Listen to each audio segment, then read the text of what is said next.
Assalamualaikum warahmatullahi wabarakatuh.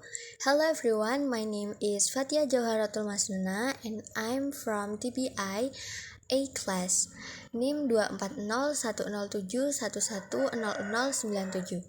In this video, I will talk about pragmatics.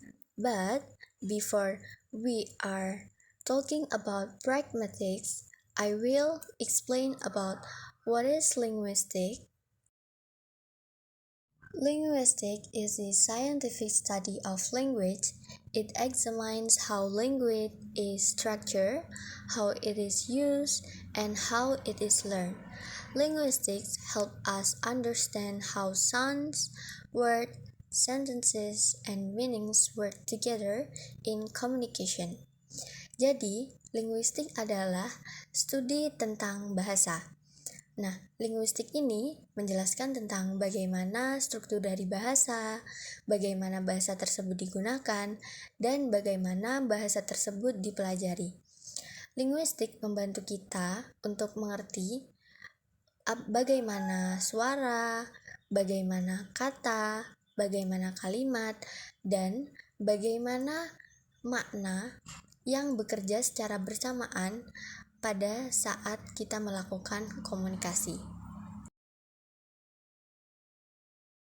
Main branches of linguistics. There is a phonetics and phonology, morphology, syntax, semantics, pragmatics, psycholinguistics, discourse analysis, and then sociolinguistics. Phonetics, the study of speech sounds, how they are produced, transmitted, and perceived. Phonology, the study of sound systems and patterns in a language. Morphology, the study of word formation and structure. Syntax, the study of sentence structure and words order. Semantics, the study of literal meaning of words and sentences. Pragmatics, the study of meaning in context and speaker intention. Psycholinguistics is the study of the relationship between language and the human mind. It focuses on how people acquire, process, understand, and produce language. Discourse analysis studies language beyond individual sentences. It focuses on how meaning is created in spoken and written texts such as conversations, speech, interviews, and articles. Sociolinguistics studies the relationship between language and society. It examines how language varies depending on social factors such as age, gender, social class, culture, and setting.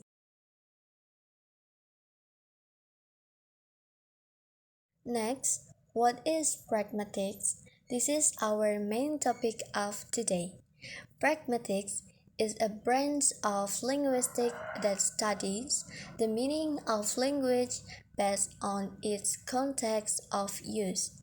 Unlike semantics, which focuses on the literal meaning of words or sentences, pragmatics examines what the speaker intends, in what situation, to whom, and for what purpose an utterance is delivered.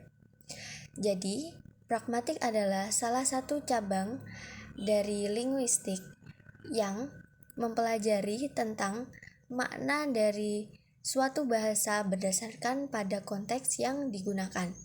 Tidak seperti semantik yang berfokus pada makna sebenarnya. Nah, pragmatik ini lebih menjelaskan pada maksud dari speaker pada situasi apa, untuk siapa, dan untuk apa tujuan dari kalimat tersebut atau informasi tersebut disampaikan. Next, semantics versus pragmatics. Semantics deals with the literal meaning of words and sentences. Pragmatics. Pragmatics deal with speaker meaning which depends on context. Nah, semantics ini lebih berfokus pada makna sebenarnya dari suatu kalimat. Kalau pragmatik ini menjelaskan tentang maksud atau arti dari ucapan yang disampaikan oleh pembicara. Itu tergantung pada konteks yang digunakan. For example, can you pass the salt? Semantics asking about ability, pragmatic making a polite request. Jadi, can you pass the salt? Kalau dalam semantik itu lebih ke menanyakan tentang kemampuan, apakah dia itu bisa mengambil garam. Nah, kalau pragmatik ini makna tersembunyinya sebenarnya pembicara ini meminta tolong kepada seseorang untuk mengambilkan garam tersebut. Context in pragmatics. Meaning is influenced by situational context, time, place, situation, and then social context, relationship between speaker and listener, and then cultural context, norms and values. And then deixis. Deixis refers to expressions whose meaning depend on context. Present deixis, there is I, you, they. Time deixis, now, yesterday, tomorrow. Place deixis, here, there. Social deixis, sir, madam. Formal versus informal, you. Nah, deixis ini adalah kata atau frasa yang acuannya ini berubah-ubah tergantung pada konteks pembicaraan, seperti siapa yang bicara, kapan, dan di mana. Fungsinya adalah untuk menunjuk orang, tempat, dan waktu, serta juga bisa merujuk pada wacana dan aspek sosial, seperti kata saya, di sini, sekarang, kemarin, atau Anda, yang maknanya spesifik pada saat diucapkan.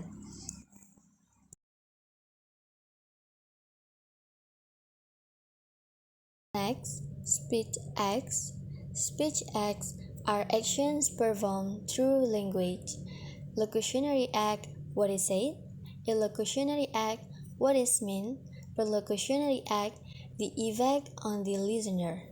Nah, speech act atau tindak tutur adalah teori linguistik yang menyatakan bahwa ucapan itu tidak hanya sekedar kata-kata, tetapi juga merupakan tindakan atau aksi yang dilakukan pembicara untuk mencapai tujuan tertentu, seperti meminta, memerintah, berjanji, atau menginformasikan dengan harapan pendengar memahami maksud di baliknya. Yang pertama ada lokusi, locutionary act, apa yang diucapkan secara harfiah. Contohnya, the door is open, hanya menyatakan bahwa pintu tersebut terbuka. Illocutionary act, maksud atau tujuan dari penutur. The door is open, maksudnya meminta orang lain untuk menutup pintu.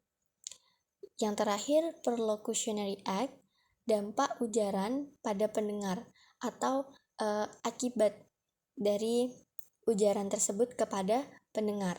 Contohnya, the door is open. Nah, setelah mendengarkan kata-kata tersebut dan mengerti maksud dari pembicara, pendengar kemudian menutup pintu.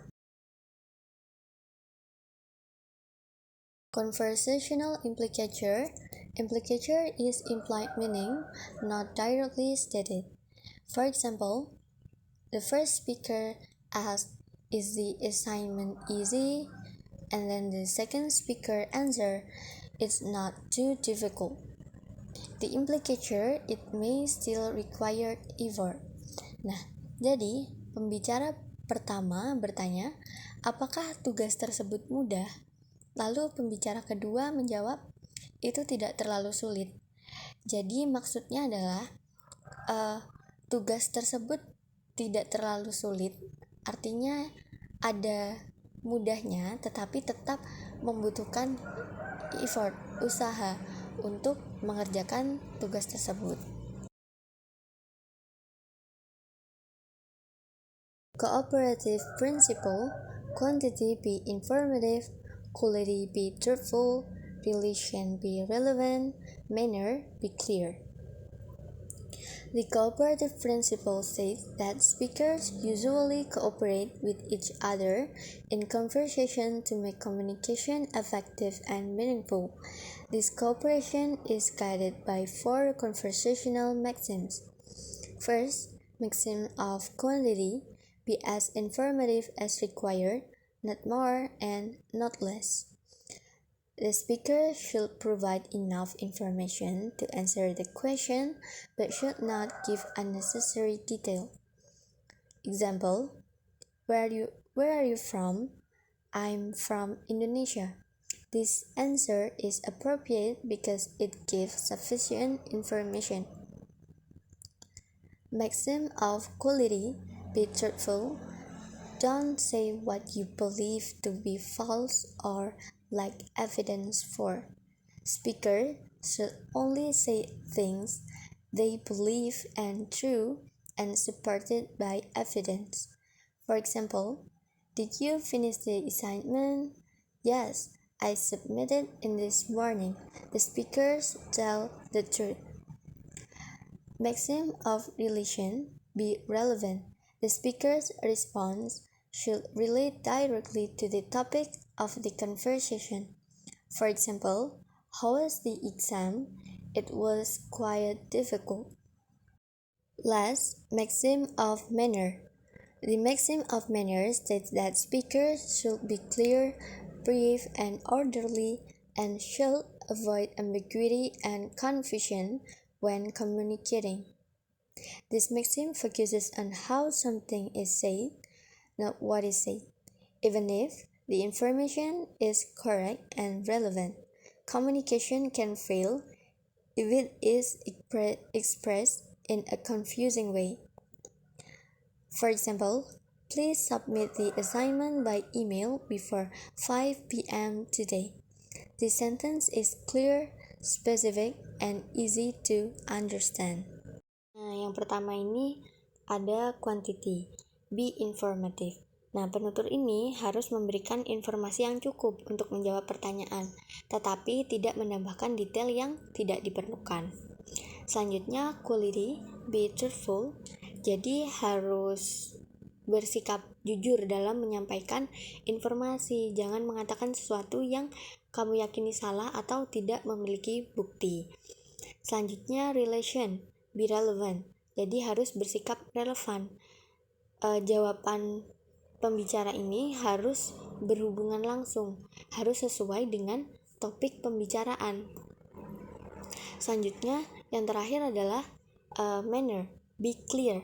Jadi penutur harus menyampaikan pesan dengan cara yang mudah dipahami dan tidak membingungkan. Tidak boleh berbelit-belit agar pendengar ini paham informasi apa yang kita sampaikan. Last, importance of linguistics. Linguistic knowledge is essential for English teachers because it provides a strong foundation for understanding how language works and how it is used in real communication. Nah, linguistics helps teachers understand the structure of English, including sounds, words, and sentence patterns. With this knowledge, teacher can explain grammar clearly and correct students' error accurately. Second, linguistics helps teachers analyze students' mistakes. Teachers can identify whether errors come from first language interference or from the learning process itself, and then provide appropriate feedback.